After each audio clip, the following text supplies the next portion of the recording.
And we are recording Mr. Joe Dolio and Costa talking about, I suppose, the Brazilian election and what seems to be your country rapidly devolving, or at least that's what I've seen in the news. I never know what exactly is real and what isn't. But Joe, you've been on here before. Costa, introduce yourself, man. Well, hello, everybody. Pleasure to be here with Tommy and Joe. My name is Costa. I'm from Brazil originally. I was born here, but was basically raised in the U.S., Europe, and a little bit of Japan, mostly U.S. I grew up there for a while, then was invited back into my country. Long story, another time.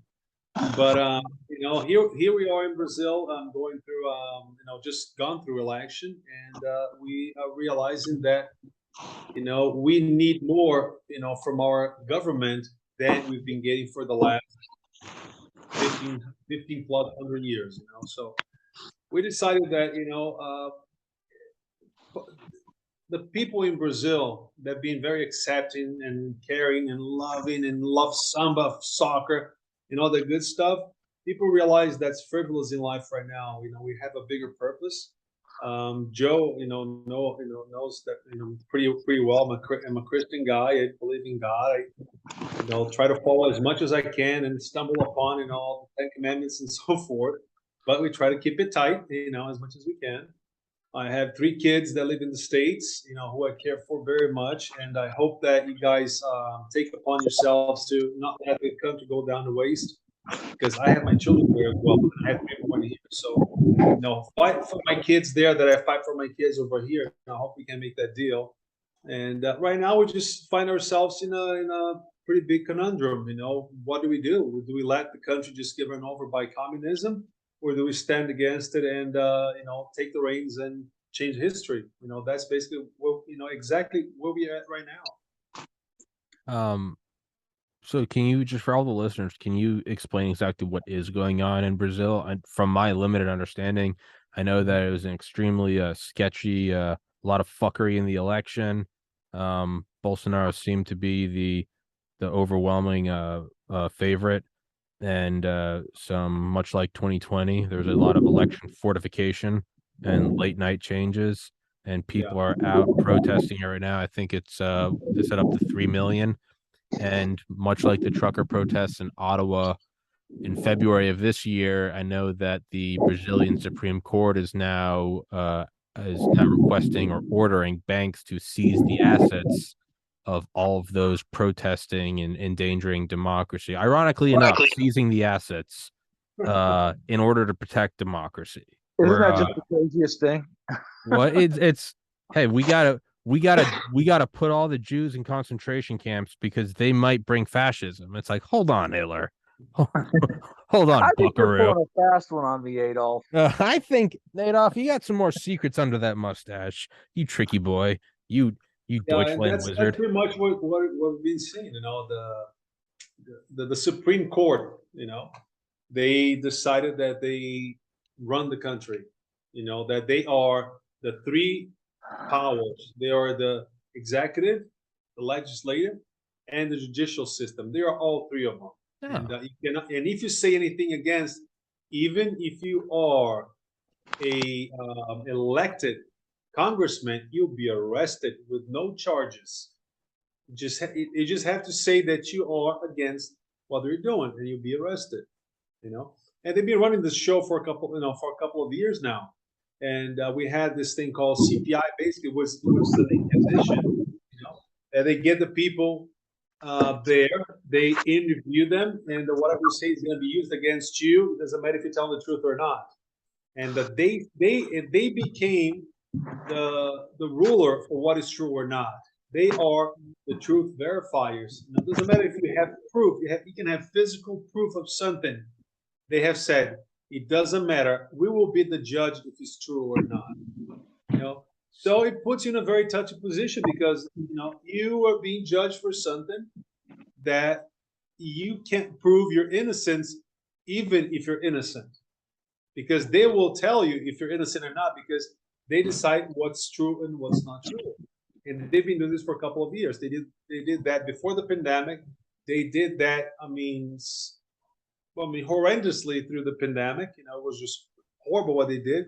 They took basically all the powers from the president, and they ran the country and just ran over people on every single aspect. The economics, you know, the about the little beast thing, about education, about their ideology, LGBTQ and everything else. They said, this is what we're gonna do, and if you don't like it, you're gonna be arrested. If you don't like it, you're gonna be, taken away from, for this and that reason. And recently, when we had the election, we've been, there's a couple of laws that we have for the election that you have to have a physical way to do a recount if necessary. And they said, no, we're not going to do that, even though it's law. We're not going to do it because we think it's a waste of time, a waste of money. We're not going to do it.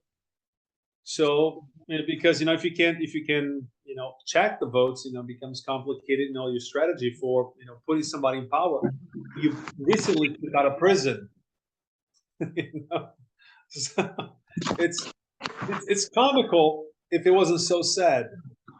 So the guy who took the Lula from prison are the guys that Lula put on the Supreme Court, and those guys made him eligible for election, which by law he couldn't be. So it's like, get the Constitution, rip it apart and confetti it.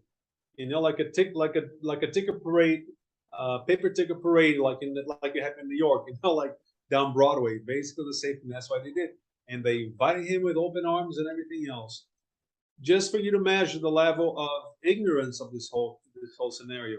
When Bolsonaro, took over presidency, 4 years ago, the Supreme Court, one of the ladies on the Supreme Court, she handed him the Constitution, and she said, don't be a fascist, follow the Constitution, stay within the Constitution. When Lula, was put in the presidency with this, voting scheme, they had a dinner, they opened arms and embraced Lula, kisses and slaps on the face and happiness all around. Wait a second, there's something going here that shouldn't be happening. So the problem that we have right now is that we realize, we have realized that a long time ago, but with Lula being put as the elected president, I'm choosing the words very carefully because I don't want to say it the other way because it's completely incorrect. So being him put there as the elected president, the economy just is completely crashing within days of them announcing that. I mean, the stock market crashed about 5,000 points. The dollar, climbed, I think it was about 20%. Inflation climbed, I don't know how many points. I mean, and people are like, well, this is temporary. And then Lula goes onto the media and says, well, I don't give a crap about the market. They will have to deal with me. And then you crash again the stock market, and the inflation rises up and dollar skyrockets up again, and you can see the graphics. It just goes like this, and then suddenly, boom, it just goes right up, completely up. It's just like, inflation rising, dollar rising. It's just crazy. So people who are favorable of Lula, they start realizing that, wait a second, this guy made a bunch of promises that after he was put as the elected president, he's saying he's not going to do any one of them. Like he said, Bolsonaro, if reelected, he's going to cut the dole, like the minimum wage thing that people receive when they're not working, from 600 to 400. And Bolsonaro said, no, I'm never going to do that. I'm the one who put it 600. When Bolsonaro is elected, he's going to cut the minimum wage from 1,400 to 1,200. Says, no, I raised it to 400, 1,400. I don't have the reason why to take it down. So guess what happened when Lula was put put as the elected president? He said, well, we don't have enough money, so we're going to have to cut the dole, from 600 to 400, and we're going to cut the minimum wage from 1,400 to 1,200. And then people are like, whoa, wait a second. I wasn't counting on that. You said that you're not going to, you said that Bolsonaro was going to do that, and then people are like getting really pissed off. So you're trying to tell me that Lula lied? No. You He said that he diverted he diverted the truth. you know, Costa, maybe you should just stop threatening democracy. That's how Yeah, I'm right. taking away from this, is that you're a That's fascist. how I feel. That's the only way I feel, is that me and Joe need to put on all black and beat you with a bike lock. That's how I'm feeling right we do have some new windbreakers and face masks we need to break in. now. Our So, khakis are crisp. our khakis are crisp. Our khakis are crisp. That's With there's our an Ohio State flag, we're gonna come down there. my agents outside at the sidewalk in a van going, they're dropping new code. Khakis are crisp. What does it mean? But, it means nothing, you faggots. Joe, can you chime in on this? So Let me the see. interesting thing, Just what's a second. that? This is the threat to democracy. My 3-year-old right here. All I see is a little brown shirt and lederhosen Yeah, I You see see? some There you terrorists. go. threatening a free Europe. I see a pair of terrorists right there. That's all I see is that looked so- like a Bin Laden home video. right. So the biggest issue here that was kind of a false bill of goods for the Brazilian people was Lula's alliance with criminal organizations. So that's why he went to prison. Public corruption and his alliances with all these organized crime groups that pretty much run life on a day-to-day basis in the favelas. And they were out celebrating the night of the election because they knew that it was game on. They could do whatever they wanted. They didn't have to worry about raids anymore. And they didn't have to worry about all these other things. And so in a country where it's kind of hard to get guns, all of a sudden all these guns came out and there was some shooting and things like that. And what troubled me the most is you always see this with the I'm protecting mud democracy crowds. And that first night, Costa could attest to this. They were running around the favelas shooting anyone in a Bolsonaro shirt. Not even arguing. They were just shooting you. And that's where the danger lies, right? Because now the tide has turned. Those people are through with their celebration, and now it's the Bolsonaro's side's turn to protest. Fortunately, we're not committing the violence that the other side was, but that potential is there. And when I say we, I feel a very strong connection to the country, not just because Costas there, and he's essentially become like a brother to me, but my father went to high school in Brazil. My grandfather worked at the embassy there for a good many years, and so I have really strong ties to the community there and to that public, and it breaks my heart to see what happened.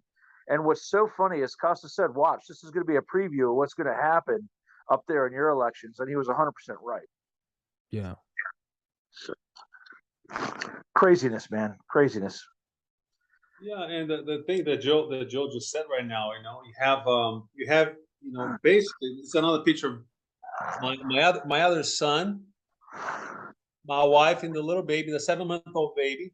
And if you look around, if you actually go to look around, about like say 60% of the people there, they are like retirement age or to retire age. Yeah. And then you have small children, then you have guys on their 40s and their 50s.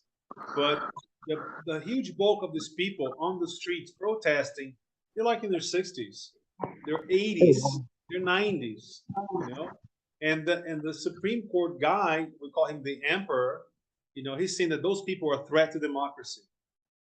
And the thing is, if you go where we are protesting, you're not going to find a piece of paper on the floor. Nothing's going to be broken. It's not going to have graffiti anywhere. There are no pulled plants stepped on, nothing like that. The place is clean, absolutely clean. People that have, the chemical bathrooms, that have everything. And they say that we are, destroying, democracy because we are a threat to democracy because we're violent. We're Nazi fascist. But the thing is, we have to remember that, and it's good to remind people that the Nazi fascist people, they are socialist and communist, and because what you do is you're tyrannical, you want the state to control everything, which we don't. We want to take care of our business. You do your thing, be small. We'll do our thing, and then we'll pay you some money. You take care of the rest. But we want to take care of everything. Don't worry about it. Tell them about the threat that they just issued to your children. Oh yeah, that was lovely. Because we're protecting, protesting on the, in front of the army headquarters. You have the army, area that, only the army is responsible for the area.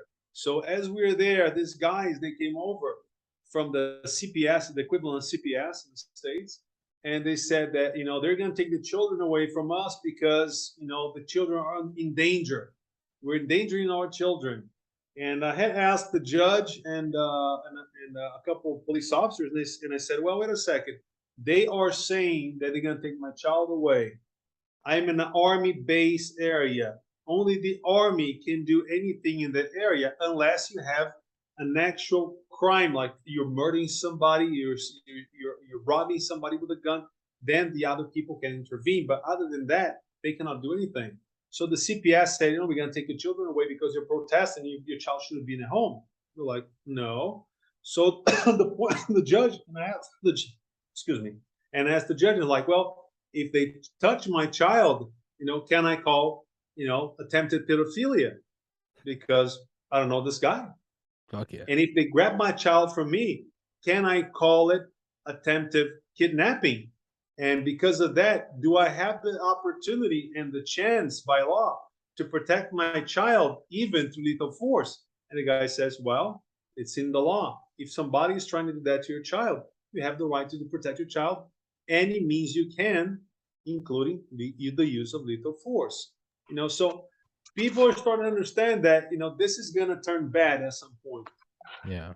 And what happened a few other days before that was the federal police sent a bunch of food safety auditors and tax auditors to where the protests Yeah. were to try to shut down the vendors to starve the people out. Well, the military police rolled up on them and said, hey, this is our territory. You can't come in here.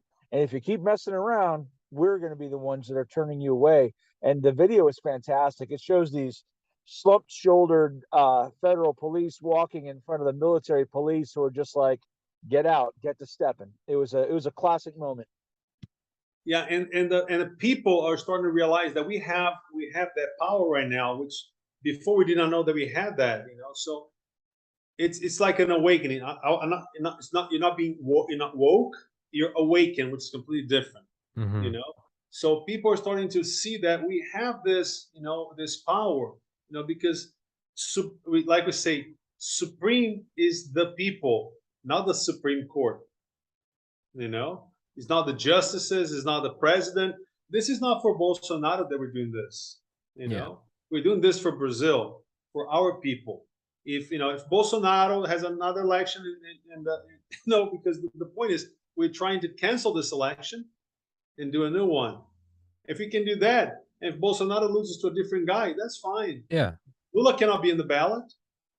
And we're not doing this for Bolsonaro. We're doing this for Brazil, for our children, for ourselves, for our businesses, for the our grandchildren to come, and so forth. So the mission right now is, what can we do to stop this horrendous criminal, from taking over, the country? In all the criminals, for you to imagine this, the transition, team that Lula set up, it's about excuse me, almost 300 people. Bolsonaro had 19 when he did it. So he has 300 people. Out of those 300, about 200 are people who are ex-prisoners, people who have, I don't know how many and countless of suits against them for corruption, for money laundering, for everything you can possibly imagine, So Lula got everybody who was basically an ex-criminal, former criminal, and brought in to his, cabinet. What can you expect from a place running like that? Yeah. So it's like, I'll give you a classical example. The emperor, which is the president of the Supreme Court,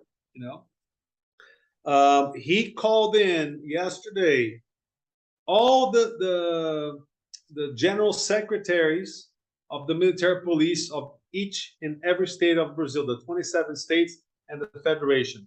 He called them for them to have a meeting with him, but he has no authority over that. Who has authority over that is the governor of each state. But he said, no, I am ordering that, and the guys are going to have to submit to me and my orders because he's trying to get those guys to go full force on us to remove us from those areas, from protesting. So what happened was he went to the states, he got harassed in the states from all the crimes the Supreme Court has been imposing on people from the pandemic, through everything else. When he got back, he figured out, I'm gonna double my bet. And he did. But the Brazilian people said, okay, we're gonna be all in then. So people are like, okay, we're gonna stop working. We're gonna do a strike. Because, for example, if I'm striking in my house or on the street and I don't want to work, you cannot force me to work. Correct? We're not a communist country yet, so you cannot force me to work. I can stop. You cannot force me to go to work. So we're like, okay, you want this? So we're gonna stop all the chain and the supply chain. And then if you want, you go pump gas, you go stock the shelves in the supermarket, you go clean the streets, do whatever. You guys have 11 guys in the Supreme Court. Go do it. Multiply thyself. Go do it. We're not gonna do it anymore. And they're pissed. And I think that's what we're going to see happen here in America with this rail strike situation. They're going to vote to strike. The government's going to order them that they can't go on strike for 80 days. And they're going to be like, yeah, but I don't have to work very hard. What is the rail strike? So they're voting on a contract, and 3 of the unions have said they're going to vote no. And if they vote no, then there's going to be a strike. But under federal law, the rail is kind of a critical industry, so they can declare that they can get an injunction that says that they have to work for another 80 days of negotiations. And then after that 80 days, they can actually go on strike. But if you force people who want to go on strike to go back to work, guess what? They're not going to work very hard. So I can come to work and do nothing and still get paid, which is what I think this happen. Costa, for the military turning away the federal police, has the military made any sort of official or unofficial statement or declaration on where they stand? I can't hear you. Sorry. You're good. Actually, what happened was they right when the election results came out, the military said, well, if Lula, was the elected president, so we're not going to oppose, we're not going to do anything against him, taking over government. They were like the first people, to put a note out. We got very upset with that. We didn't like that. We thought that was very unnecessary to begin with. And then, time came by, and then we went to the streets to start complaining, and especially about the voting machines and stuff like that. So they said, okay, we're going to investigate that. So as they said they were going to investigate, what happened was they said, okay, we're going to put a note out and tell you what the findings that we had, from our studies. And they put out a note that, it was just so soft that you couldn't believe it, And then they had a horrible surprise because the entire population just beat them down. Oh, wait a second. Oh, hello, honey. Look at this. This is Uncle Tommy and Uncle Joe. Uncle Joe is hiding behind the little sticker right there. Say hi. Hi. Hi. Okay. Oh, look, it's Uncle Joe. How are you? Everybody a kiss and go because I'm online right now. So, wait a second. What was I saying now?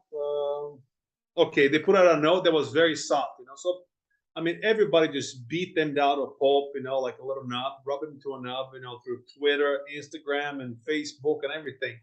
So their feelings got hurt. They're like, oh my God, So then the next day, they put this real strong note that says, well, we never said the election was not stolen and there was no fraud. What we said was this, and that. You guys didn't understand. So now we give 10 days for the Supreme Court, the election Supreme Court, to say something, and the date is today. Hey, honey, you gonna say hi? Okay, say hi. Now the next one. Hi. Look, Hello. It's Uncle Tommy and Uncle Joe. It's Joe gonna make an appearance again? But say, oh, look at that. It's Uncle Joe. Okay, send him a kiss and get on your way. All right, go. You said Yeah, so they put 10 on days so is they up. put on that note. So you know, the army they got really heard about that. So they honey. Desenho de Sonic. Okay, go honey. That's on the meeting right now. Sorry guys. You good? But anyway, so what happened was they really got upset with that, and then now they're like, okay, we're siding with the people.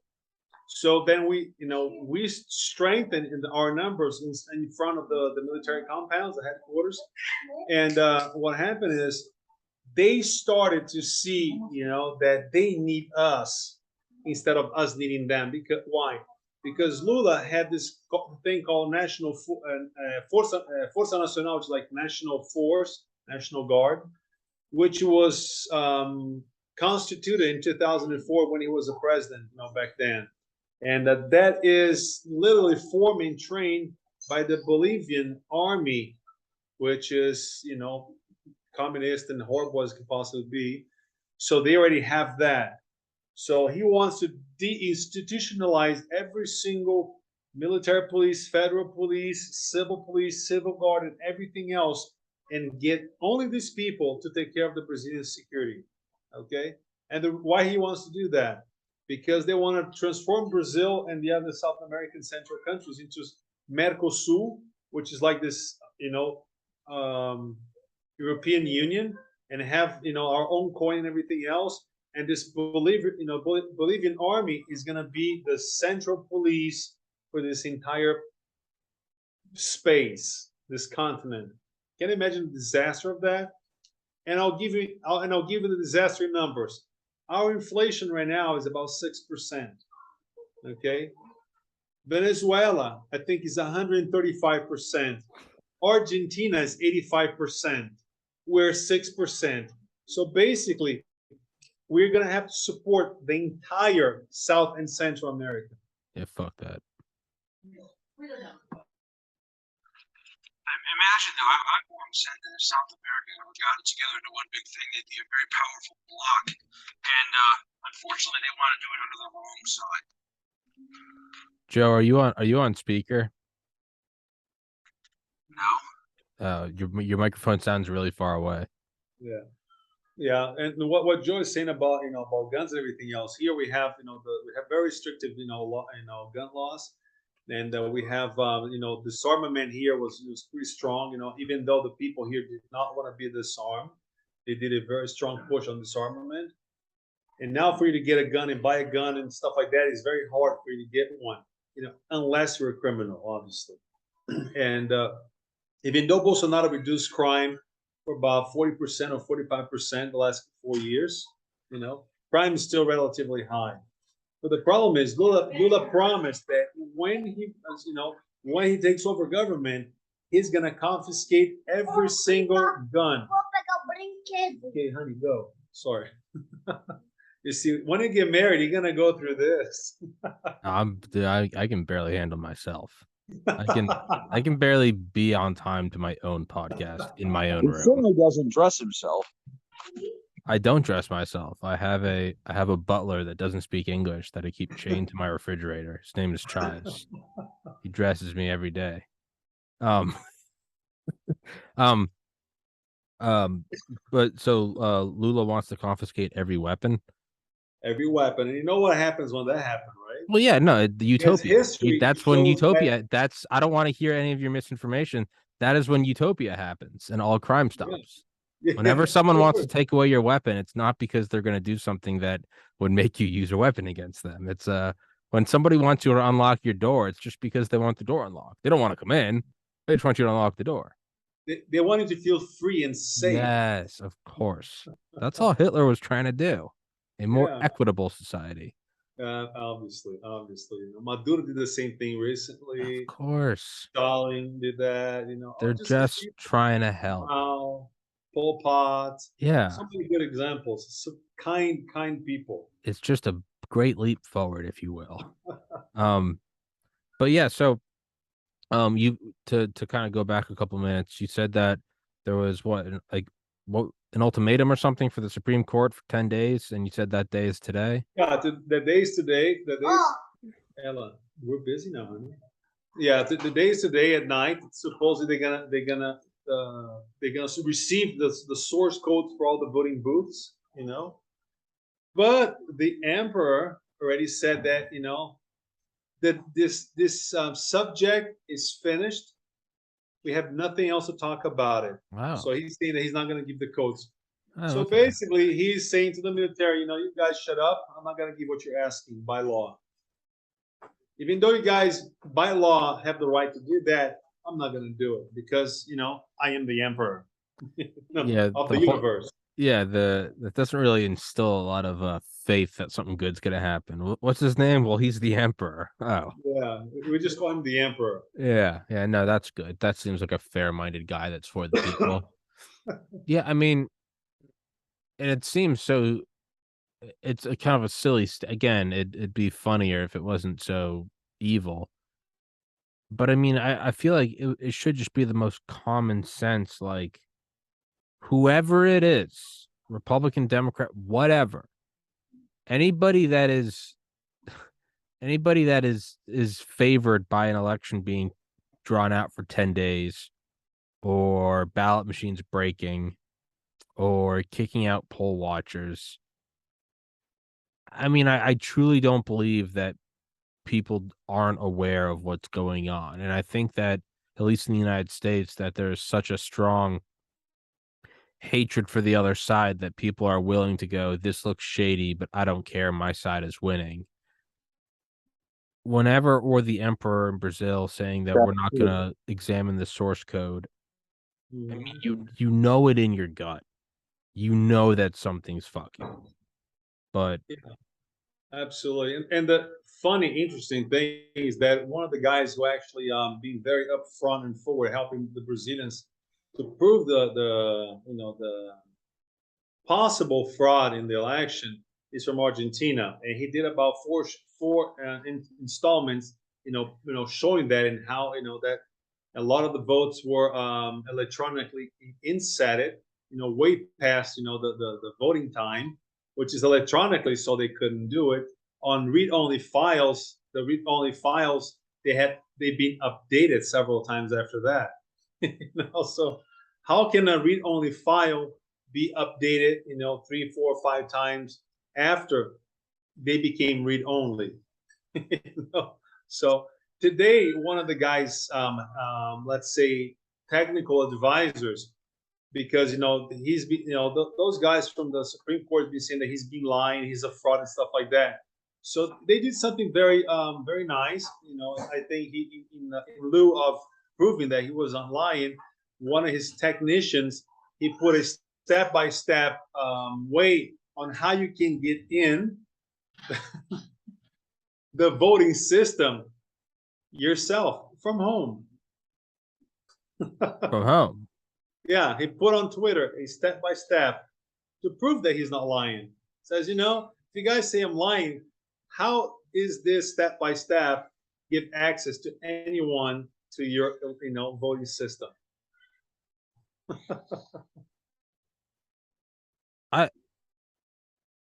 It almost seems too comical, right? Doesn't it almost seems like they're like goading people into revolting, right? It's Well, yeah, like the guy, he's the kind of guy that he goes into the country club and he basically just physically threatens people because he's the supreme being and nobody can touch him. And he just gloats about himself, and anybody who looks cross-eyed at him, he gets the police to threaten that guy, and goes and blocks the guy's accounts. And he does this at the country club. I mean, he's that conceited of a person, So he what happened with this conceited being was that at one point he said, I'm bigger than the world. I'm omnipotent, omnipresent. I can do whatever I want. So he threatened the truckers, and Lula said, and he backed it up. Lula said, the agribusiness and the truckers, They're completely dispensable. Yeah. Well, they're about to find out that that's not true. Because when you stop, I mean, completely halt the supply chain, it's going to be very evident that they are very much needed. You know, because you're not going to have rice, you're not going to have beans, you're not going to have lettuce, you're not going to have milk, you're not going to have gasoline, you're not going to have clothing, you're not going to have anything. Yeah. I mean, Real quick. yeah, again, it seems like a trap. It seems too easy because these tyrannical forces always benefit when things go to shit because then they can come in with the saving hand. Well, That- but the problem is that the population right now, it's backing up those truckers. Okay. You see, and people are like, okay, let's go all the way, let's go all the way, let's go in, and let's support the truckers. And if we have to be 1 week or 2 months, without having to go to the supermarket because there's nothing else, we're gonna cinch it, we're gonna do it. And they became very afraid, and they start passing on fines, from 500,000, 500,000. They blocked the bank that financed, it was a financing bank that financed truckers.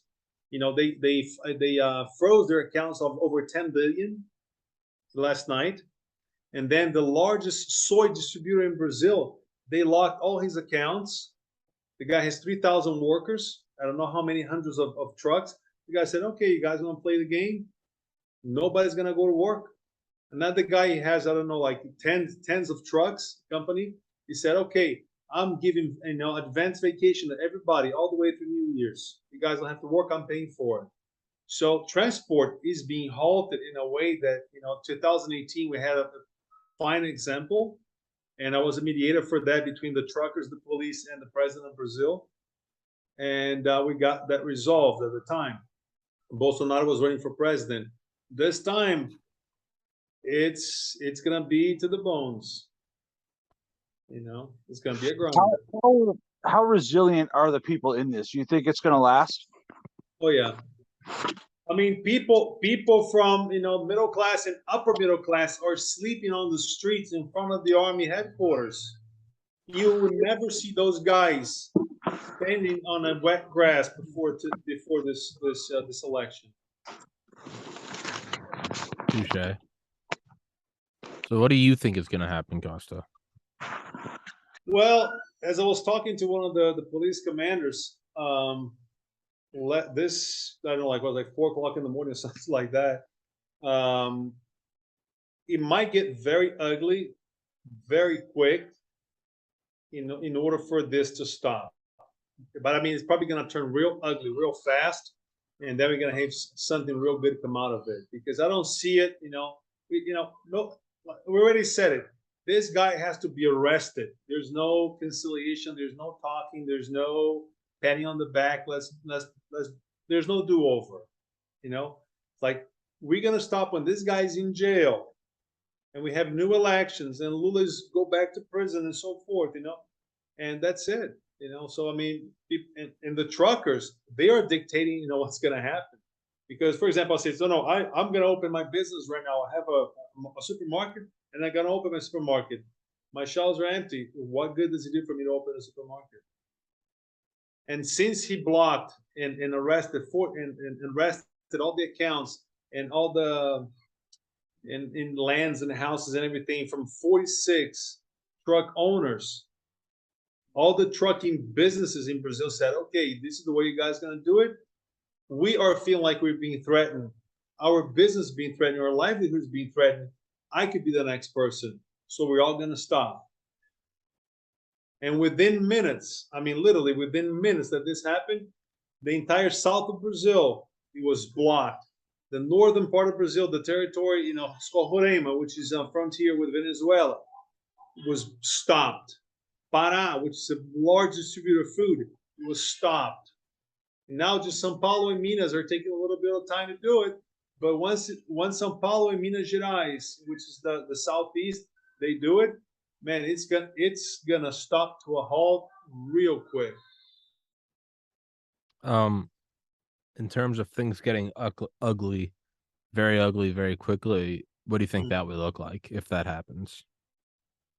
I'll probably what would probably happen is like this: you get this the emperor, to get some idiots on the police force, who expect some kind of benefit or some kind of up rank or whatever they're expecting to have or being promised, and they will probably come down with batons and water hoses and hurt somebody real bad. But the problem is, those guys are going to be hitting on old people and children mostly.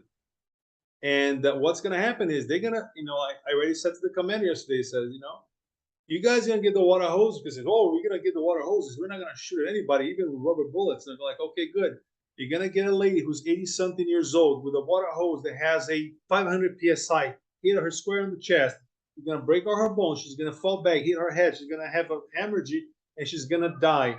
It says, and then you're going to see the country catch on fire. Yeah. Because everybody has a mother and a grandmother, man, and this is a bad thing to happen. You guys are gonna hit somebody, you hit a child with a baton, and man, this is gonna put the country on fire. And what I told him says, it's getting to the point, and it's getting quickly to the point that you guys are gonna be asked to stop us using brutal force and lethal force, even though we're completely unarmed. You guys are gonna be asked that at some point. And the thing is, you guys are gonna have to pick a side. It says, I'm not gonna tell you what you have to do, but I'm gonna tell you, you're gonna have to pick a side. You're either gonna shoot and kill us, or you're gonna step in front of us and protect us. And those are the only two ways that can possibly happen. And it's gonna be, and I told him, it's gonna have to be a quick decision. Because you're either gonna be killing the people who are unarmed, because the Supreme Court told you guys to do that and stop us, or you guys gonna be protecting us. There are no two ways about it. Unfortunately, this is how this stuff starts and how this stuff ends. Yeah. It all happens very, very quickly. It's in every history book. It's just every historical example is. You just gotta hope they make the right call in that moment. Yeah. Yeah. I mean, I think I particularly think they will, because most of them are commoners like us. They're people from society. They live, they breathe, they go to the club, they take the kids to school, they have families. Most of those guys, they're Christian guys, they're God-fearing people. And obviously you always have those guys who care about nothing. They just want a career and they'll do whatever it takes. You always have a criminal like that amongst the good ones. Yeah. But I think by far, outstandingly, we have that many more good guys on our side than we're gonna have the bad apples to try and rise against us. So yeah. Joe, your thoughts? I think that these are the times that are coming everywhere. I think Brazil's just sort of a canary in the coal mine, right? I think that we're going to see these kind of things happening everywhere. As you both know, my theory is that there's going to be a collection of worldwide civil wars. We see yesterday and today leading guys from the World Economic Forum talking about their plans to institute, vaccine IDs and social credit scores to see what your carbon footprint is and decide what you're allowed to buy, what you're allowed to do based on how much carbon you create. Mm-hmm. These kind of things are going to lead to this exact situation worldwide, because most people are not just going to roll over and submit to that. So I think that this is the canary in the coal mine. It's the precursor of things to come. Yeah, I think you're correct. I think that for decades, there's kind of been the luxury of punting the issue down the road. And it's exactly right. It's finally coming to your front door. It's, do you submit to this and there's no third option. It's either you submit to it, and instead of submitting to it and it not having any repercussions, like, what do I care about domestic surveillance? And then you just go about your life. Now it's here. Now it's, do you submit to it? Put your arm out, take the shot, take the, where's the ID? Do you want to go you got to go through the military checkpoint.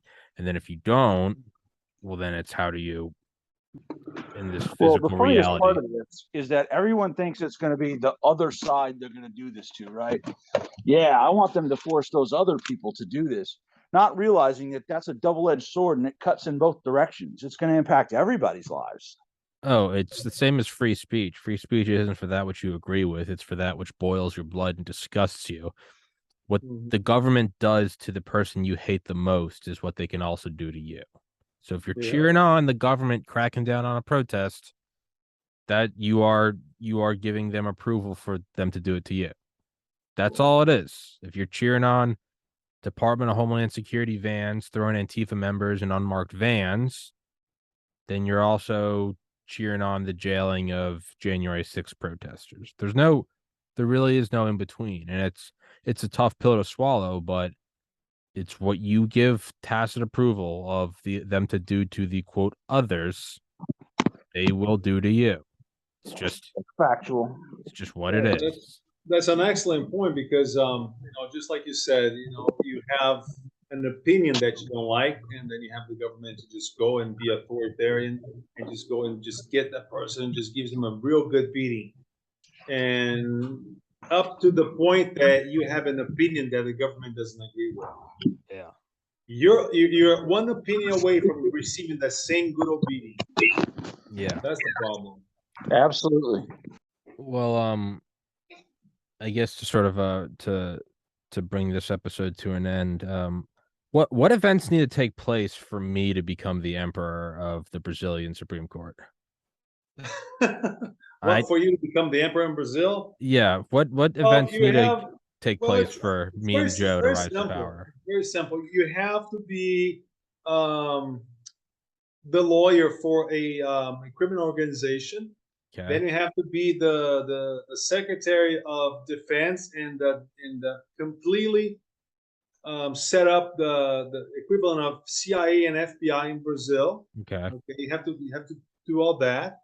Then you have to facilitate the entrance of terrorists, and then after you've done that, you go into facilitate the death by another Supreme member who doesn't agree with everybody else by an airplane fall. But this is all hypothetical, of course. Okay.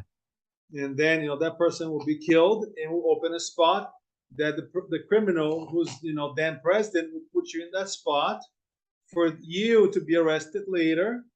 Somebody to be arrested, for that criminal to be arrested later. You as the Supreme Court to take that person out. That person to become the president, and life is a beautiful fairy tale. I don't see anything that's beyond our capabilities. I was about to say, Joe, can we get that done? Well, I gotta beat Landon. How long can we get that done? I think we can put our noggins together. Why not? All I need is a boat, and we can make this happen. There we go. I give it 6 months before me and Joe rule Brazil. Yeah, we will be benevolent dictators, though. Oh yeah, no, we'll use these powers for good. We'll be the first ever dictator to do it, but it'll be a first. We'll use it for good. We won't abuse the power. Yeah, it's like socialism. It was just done right every other time. Yeah, it wasn't done right. It's when I'm in charge, then I will truly convey to you guys that we don't need to look at the voting machines. Just trust me. It's so simple. Why people can't get that? I don't know. Now, obviously, I will have to make a token sacrifice, and Costa, that's you. I will be handing you over to the crowds. Oh, but, there you go. like Pontius Pilate and Jesus and Barabbas. I mean, there is historical precedent for this. Gotta happen. And it'll have to happen. And I think that you understand that this omelet will not be made without some eggs being broken. And I think that I believe in you. I think that you'll trust me to make that decision. The question is not if you break the eggs. You just have to break them gently. Yes, and quietly and slowly, so nobody knows. And then censor anybody talking about the omelet being made. With that, Joe Dolio, Costa, I will put up, as always, the links to Joe's books as well as his Twitter. I'm not on Twitter anymore. I've been banned for about a month now, so I don't know what's going on there, but I imagine Joe is still a good follow. And Costa, you got Twitter? You got a website? You got anything? Yes, I got Twitter. Mine is R Costa _2012. Can you text it to me? Yes. I'll put it in the description. Cool. Gentlemen, thank you so much. I'd love to do it again. Costa, thank you for coming on here, man. It was wonderful to meet Thank you. so much. I appreciate And it. Joe, don't be so shy next time. You can show your face. All right. Right on. Just packing for a trip. That's all. All right. And anybody who doesn't have a tactical wisdom, book yet serious, make yourself available into Amazon and purchase, because the times are calling for that. Oh, there will be a date when those books will be banned. It's coming. It's coming. It's coming. Go buy the books. The links will be in the description. Both their Twitters will be in the description. Go follow them. You can't follow me. I'm banned, but whatever. Who gives a shit? Gentlemen.